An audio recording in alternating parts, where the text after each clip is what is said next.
இன்னைக்கு நம்ம என்ன ஆரம்பிக்க போறோம்? IPL prediction. Yes, IPL season 18ஓட ப்ரெடிக்ஷன் தான் நாங்கள் பேர் சேர்ந்து பண்ண போகிறோம். ஸோ நீங்களும் வந்து என்ன பண்ணுறீங்கன்னா கீழே வந்து கமெண்ட் செக்ஷனில் கமெண்ட் பண்ணுங்க. அண்ட் இன்னைக்கு KKR vs RCB the first match. So அதில் யாருன்னு பார்ப்போம். நான் வந்து RCB அப்படின்னு சொல்கிறேன். நீங்கள் என்ன சொல்கிறீங்க? ஓகே டன், உங்களோட 5 கீ பிளேயர் சொல்லுங்க.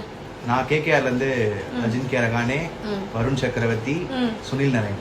ஓ நைஸ். ஓகே, நான் வந்து என்னன்னா வந்து RCBலேருந்து நம்மளோட எஸ் தயால் CSK போன வாட்டி போட்டு எடுத்தார் தெரியுமா, அவர் எடுத்து வச்சிருக்கேன். அண்ட் அதுக்கப்புறம் பார்த்தீங்கன்னா obviously Virat Kohli and captain. நீங்கள் சொல்லுங்க இதுலேருந்து RCBலேருந்து. ரஜத் பட்டிதார், அதுக்கப்புறம் அவன் பேர் என்னங்க, அந்த எஸ் தயால். ஓகே, நான் வந்து KKRலேருந்து யார் சூஸ் பண்ண போறேன்னா ரிங்கு சிங் அண்ட் நம்ம தமிழ்நாட்டு பையனான வருண் சக்கரவர்த்தி அவர்கள். ஸோ நீங்க சொல்லுங்க யார் இன்னைக்கு ஜெயிப்பா அப்படின்னு சொல்லிட்டு. Let's wait and watch and கண்டினியூஸா எங்க வாட்ச் பண்ணி